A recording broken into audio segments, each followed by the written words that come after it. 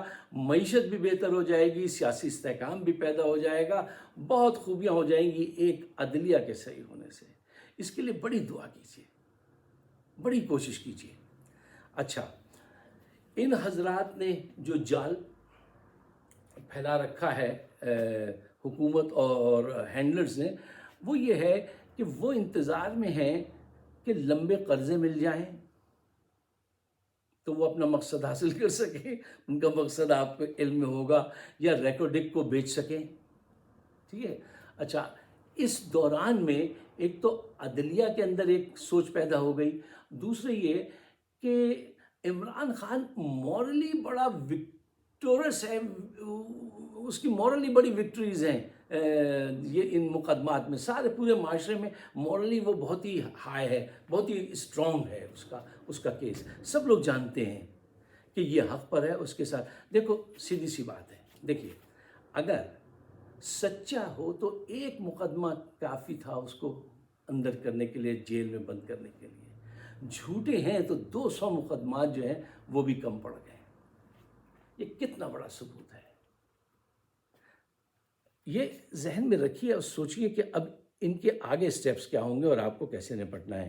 ایک چیز جو میں بہت کل پرسوں سے دیکھ رہا ہوں، سن رہا ہوں، اور میں کنسرن ہوں، میں دوستوں سے کہنا چاہتا ہوں کہ یار آپ لوگوں کو کیا ہو گیا ہے. بہت سارے ہمارے پولیٹیکل پنڈتس جو ہیں وہ ملا جی کو بڑا اپریشیٹ کر رہے ہیں کہ صاحب انہوں نے تو شعلے ڈیلیور کر دیے، وہ ایسی تقریر کر دی فوج کے خلاف، یہ کر دے. دیکھیے اس سے کچھ نہیں ہوتا. اس بات کا کیا ثبوت ہے کہ یہ آدمی اندر سے ان سے نہیں ملا ہوا ہے. میں ان کو بہت شک کی نگاہ سے دیکھتا ہوں، بہت شک کی نگاہ سے دیکھتا ہوں. ان سے وہ نقوی تو مل چکے ہیں نا.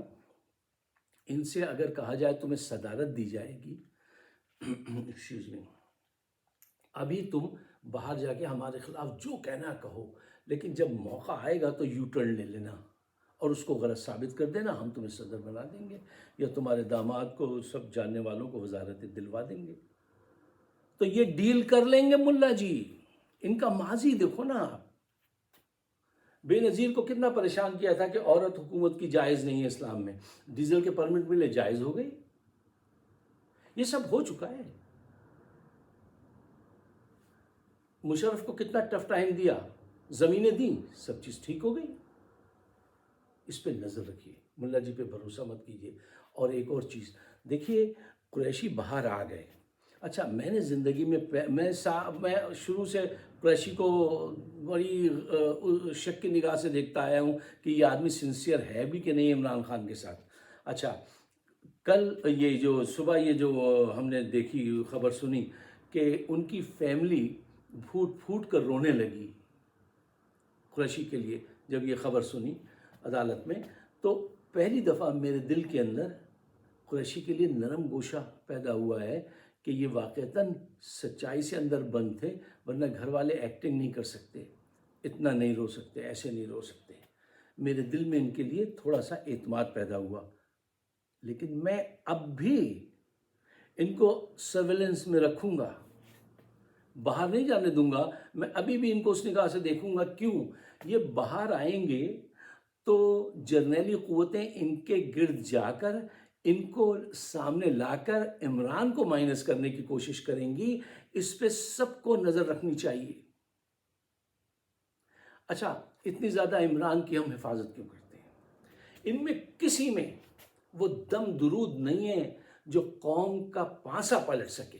ان میں یہ دم درود ہے کہ اس سے بات چیت کر لی، یہ بن گئے، وہ عہدہ لے لیا، یہ کر لیا، وہ کر لیا. لیکن قوم کو ڈائریکشن دینا، اس کو کام پہ لگا دینا، اس کے اندر وہ جذبہ پیدا کرنا، جیتنے کا جذبہ، اچیو کرنے کا جذبہ، وہی پیدا کر سکتا ہے، یہ کوئی نہیں پیدا کر سکتے. اس لیے اس کی حفاظت ضروری ہے. اچھا، یہ بات تو ہم نے کر لی کہ جو لوگ رہا ہوں گے ان کو ہمیں آبزرویشن میں رکھنا ہے کہ یہ آ کے جرنیلوں سے کس قسم کے یارانے ڈالتے ہیں اور یہ ان کی بات مانتے ہیں، یہ کیا کرتے ہیں. اس کو آبزرویشن میں رکھنا ضروری ہے. یہ بات ہو گئی. بڑی اہم بات یہ تھی کہ کسی بھی صورت میں جو ہے یہ عدلیہ کو سپورٹ کیا جائے تاکہ اللہ تعالیٰ انہیں یہ ہمت دے کہ وہ قائم رہیں. آخری بات وہ یہ ہے کہ دیکھیے، ہم اوورسیز پاکستانیز جو ہیں، ہم ایسے ججز کو سلوٹ کریں گے جو پاکستان میں انصاف قائم کرنا چاہیں. اور جب بھی وہ یہاں پہ آئیں گے تو انہیں ہم اپنے سر کا تاج بنائیں گے. بلکہ کچھ دوست تو ایسے بھی ہیں جو ان کو سونے کا تاج پہنائیں گے. ہم ان کو ہر انداز سے اپریشیٹ کریں گے. کرنا چاہیے. پاکستان کی بقا اس وقت جو جس کے ہاتھ میں ہے وہ عدالتیں ہیں.